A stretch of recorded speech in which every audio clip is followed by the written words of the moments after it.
Hello, sinners and saints. Today we're going to do Andrea Yates. I know most of y'all are familiar with her case, so grab your little coffee is magic mug and sit back and let's jump into this case. Um, there's not a lot to it. I mean, there is, but it they go fast. So I've had a few of these lately that have been fast. So here we go. Just giving you a forewarning.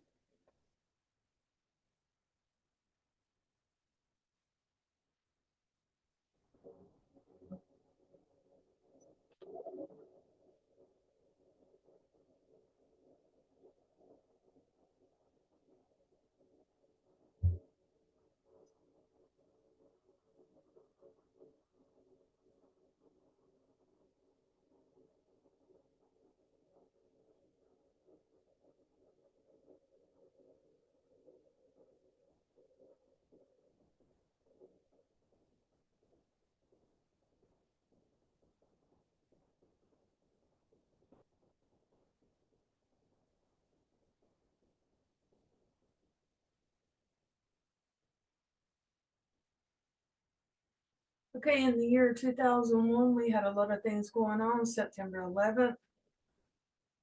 But before that, we had Andrea Yates on June 20th, 2001, who had drowned all of her children and then called her husband and called 911. And she went to court about it, and we'll get there. June 20th, 2001, a NASA engineer, Rusty Yates, returns home from work to find his 5 children had been drowned at the hands of their mother in the home's bathtub. Noah, who was 7, John, who was 5, Paul, who was 3, Luke, who was 2, Mary, who was 6 months old. This is actually a picture I found of her where it don't even look like the same woman, and I think this is probably about the time they got married. And this is her afterwards. I laugh in jest of the mental illness and how it can be effective to human beings and how people don't take it seriously. Because my point of view, especially being in psychiatry, is going to be, well, psychology, um, is going to be looking at the mental illness side. Now, regardless of the outcome of the trial, is not what I would do as a trial consultant. My job would be to analyze Andrea and evaluate her and then give them my findings. And my findings are going to pretty much go along with this story.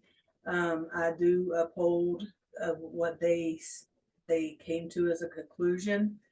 Um, I think that sometimes in life that there's many factors that play into mental illness, and when that comes along, then there's a possibility that maybe someone needs to step in and take control. This is the whole family minus Mary. This is all the children and Andrea. I want to put this picture in because you can see that it said after her 4th child, I think it was Luke, after her 4th child was born, she went into postpartum depression. Let's do a little outline on Andrea Yates before we jump into it. Andrea Yates was born July 3rd, 1964, is an American woman from Houston, Texas, who confessed to drowning her 5 children in the bathtub on June 20th, 2001. The case of the Yates, who exhibited severe postpartum depression, postpartum psychosis, and schizophrenia leading up to the murders, placed in the M. Nagton rules. Now, the M. Nagton rules are as follows. Let me see if I can get it to pop up. It's kind of like the elements of pleading insanity. We'll get back to it. And actually, we won't. Um, Along with the irresistible impulse test for insanity under close public scrutiny in the United States. At Yates' 2002 trial, Chuck Rosenthal, the district attorney in Harris County, asked for the death penalty. Yates was convicted of capital murder. They only got her for 3 capital murders. They left 2 just in case she didn't like get life in prison or the death penalty, so they could try her for the other 2. Um, the DA in Harris County asked for the death penalty. Yates was convicted of capital murder, but the jury refused the death penalty option. She was sentenced to life in prison without the possibility of with the possibility of parole after 40 years. This verdict was overturned on appeal in light of false testimony by one of the supposed expert psychiatric witnesses. I emphasize that. On July 26, 2006, a Texas jury in her retrial found that Yates was not guilty by reason of insanity. She was consequently committed by the court to high security North Texas State Hospital in Vernon, where she received medical treatment and was a roommate of Diana Scrossler, another woman who had committed infanticide by killing her infant daughter. In January 2007, Yates was moved to Kernersville State Hospital, a low security state mental hospital in Kernersville, Texas. We're not going to read too much into the background. 1999, I apologize. She did try to commit suicide by overdosing on sleeping pills. And then Rusty Shackelford. Um, and I say that because if y'all watch King of the Hill. 1 month later, she had a knife to her neck, and her husband had come in, and she was trying to figure out how to do it. So he took the knife from her, and she had got up that morning at 8:10. The people that were awake were all the children and her husband, and we'll get to kind of a Lori Vallow type thing going on here too. And if I'm not mistaken, this religion was LDS or Mormons. I'm not saying nothing against the religion. I'm just saying what I'm saying. Let's skip on down to the actual incident. At the time of the murders, the Yates family was living in Houston suburb of Clear Lake City. Yates continued under Dr. Seed's care until June 20th, 2001, when Rusty left for work, leaving her alone with the children against Dr. Seed's instructions to supervise her around the clock. Rusty's mother, Dora Yates, had been scheduled to arrive an hour later to take over on Andrea, watching her. In the space of that hour, she drowned the 5 children. Okay, she was taking medication after her 4th child for postpartum depression and psychosis. And Rusty even said the medication worked. Well, in their religion, they don't believe in taking medication. I don't know why she went to the doctor if she wasn't going to take medication. And also, she didn't want to have no more children. Obviously, she was overwhelmed. This was a stay at home mom, and she had 4 kids already. And this was she was getting ready to have 5, Mary. And Rusty didn't want her taken, supposedly, allegedly, I don't know, because there is a lot of reports of that, but no one knows what went on in the home. Taking birth control.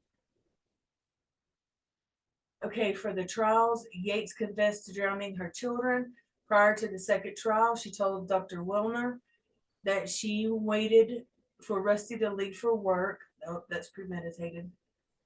Um, that morning before filling the bathtub full, and she knew that she was going to do it. She said that in her confession, and she said that the she wanted to save the children's souls. That she was hoping that God would take them into heaven if she,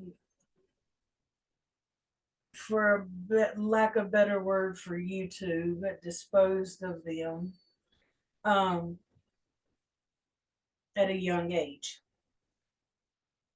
Now, while this is them minus Mary. There's Mary. But they took her out the back so that Rusty couldn't see her. But she said they were acting silly. They were disrespectful to their grandma, and they were not righteous. Now, that sounds familiar to me, and that concerns me a lot when it comes to religious teachings.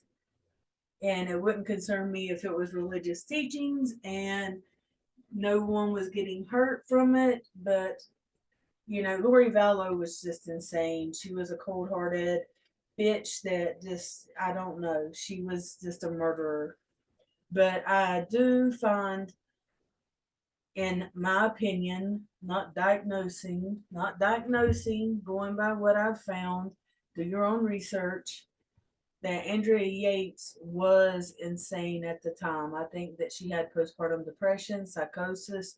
I think there was schizophrenia because of the talk of she wanted her children to go to heaven, that they were acting, rebellious and they wouldn't listen. They were doing stuff silly.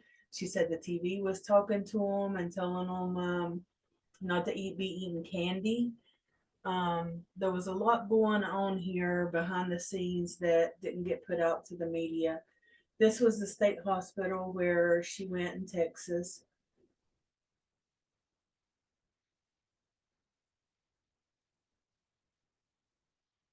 And this is a blue sky. Brown, brown, brown. Maybe that's it. But I wanted to kind of cover this just a little bit. I mean, Noah was 7, and John was 5, Paul was 3, Luke was 2, and Mary was 6 months. Here we are back on this channel. Do this. Dun, dun, dun, dun, dun. I knew there was more. I knew it. Okay, this is by Amanda Russo.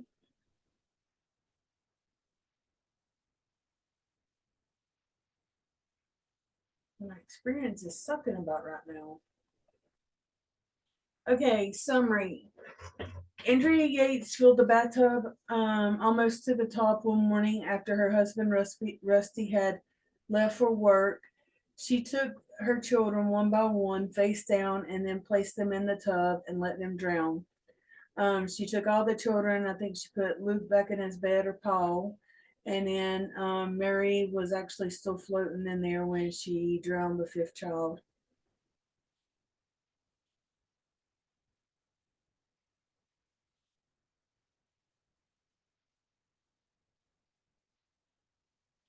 The strain theory. The strain theory, this is my area. The strain theory suggests that an equal balance between desired goals and the means to achieve them does not exist. Everyone wants to achieve their goals. As the social world becomes more stressful, it is predicted that the potential for greater strain and hence more crimes increases. In America, you are less you are a lees. I don't remember saying that word. To believe, maybe led. You are led to believe that American dream is something that everyone wants to achieve. The American dream is often difficult to achieve without any criminal activity.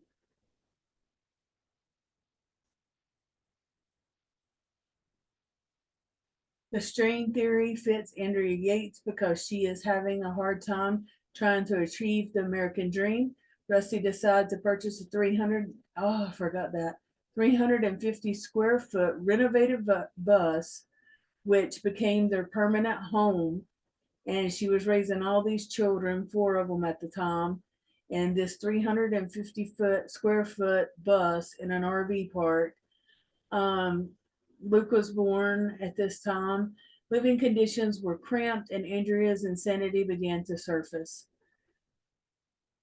This was this made it difficult for Andrea, Rusty, and their four children. It is not easy to raise four children while living in a bus. This leads to Andrea's insanity and eventually drove her to drown her children.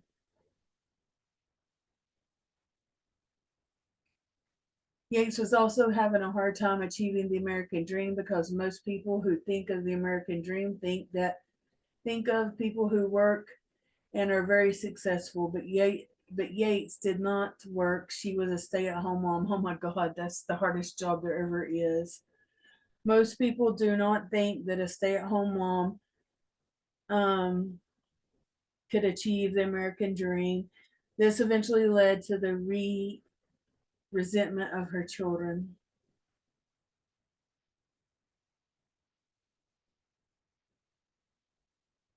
Andrea Yates was as lonely as a child. Was very lonely as a child and growing up. She had very few friends and hardly dated boys.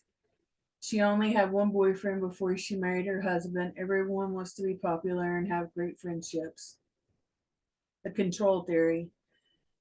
This theory does not focus on why people commit crimes. The theory focuses on why people do not commit crimes, such as for friendships, a stable job, strong family relationship. People who have a stable job, close family, and close friendships are less likely to commit crimes. Andrea Yates was a very smart and very valedictorian. She was the valedictorian of her high school, but she had very few friends. She was kind of a loner. She had one boyfriend before her husband. She spent most of her time alone. She did not have the support of friends to help her prevent her from committing crimes.